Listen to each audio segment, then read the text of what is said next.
Selamat pagi dan salam sejahtera untuk kita semua. Perkenalkan, nama saya Tresia Devila dari Universitas Mula Warman selaku pembicara pertama dari pihak oposisi. Menanggapi mosi kita kali ini, gerakan-gerakan sosial seharusnya lebih berfokus pada ketimpangan kelas ekonomi daripada diskriminasi identitas seperti gender, etnis, dan lain-lain. Kami dari pihak oposisi sangat tidak menyetujui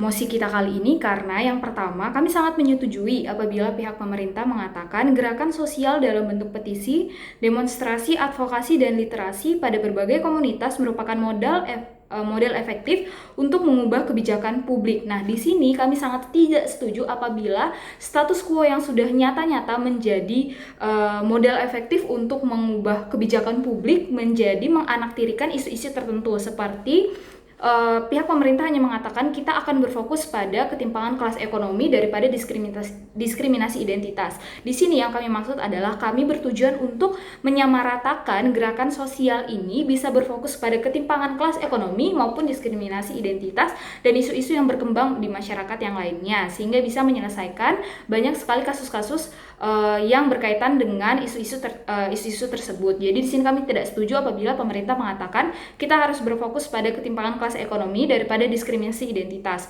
Di sini hal yang paling mendasar adalah di mana kemudian isu-isu atau gerakan-gerakan sosial yang mengatasnamakan diskriminasi identitas ini juga sangat penting apabila kita compare dengan isu-isu yang muncul dari ketimpangan kelas ekonomi. Karena apa?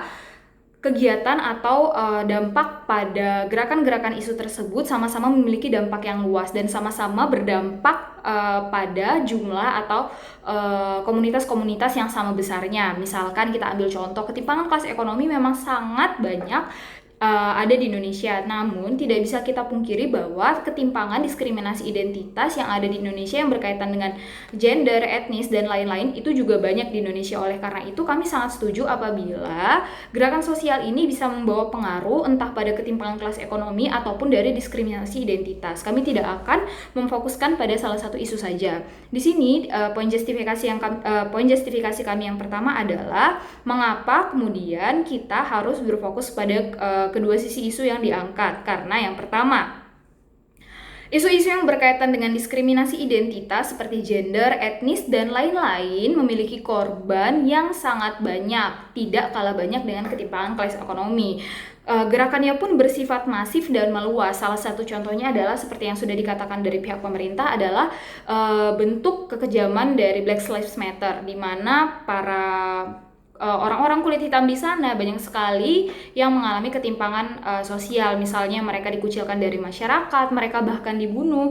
Ini adalah salah satu bentuk kekejaman dari diskriminasi identitas. Oleh karena itu, ketika gerakan sosial ini mampu mengubah pemikiran publik dan mampu mengangkat harkat dan martabat mereka yang memiliki kulit hitam, bukankah ini akan memberikan dampak yang sangat signifikan bagi orang-orang kulit hitam ini, dan mereka pun bisa hidup normal seperti biasanya berdampingan dengan orang-orang kulit putih. Jadi di sini banyak sekali keuntungan yang bisa kita dapatkan karena isu-isu tentang diskriminasi identitas ini bukan hanya berkembang di satu negara saja, namun juga banyak negara. Seperti misalkan salah satu contoh yang lainnya adalah negara Myanmar, di mana di Myanmar ini juga banyak sekali isu-isu yang berkenaan dengan agama. Di sana banyak sekali orang-orang agama-agama minoritas yang dimusnahkan dengan atas dasar mereka bukan bagian dari negara itu sendiri. Nah, di sini kan ketika isu-isu ini berhasil diangkat melalui gerakan sosial seperti petisi, demonstrasi, dan sebagainya, ini akan membawa perubahan yang luar biasa untuk negara tersebut maupun orang-orang yang berdampak ini tadi. Jadi tujuan utama kami di sini adalah bagaimana kemudian gerakan sosial ini bisa menyelesaikan isu-isu diskriminasi identitas maupun ketimpangan kelas ekonomi. Tidak ada salah satu isu yang kami anaktirikan atau tidak ada salah satu isu yang harus kami fokuskan. Keseluruhan harus kami bisa selesaikan menggunakan gerakan-gerakan sosial ini, sehingga memiliki dampak jangka panjang yang lebih stand di pihak kami. Oleh karena itu kami selaku pihak oposisi sangat tidak menyetujui apabila mosi ini diangkat dan akan dilanjutkan oleh elaborasi dari pihak pembicara kedua. Sekian dan terima kasih.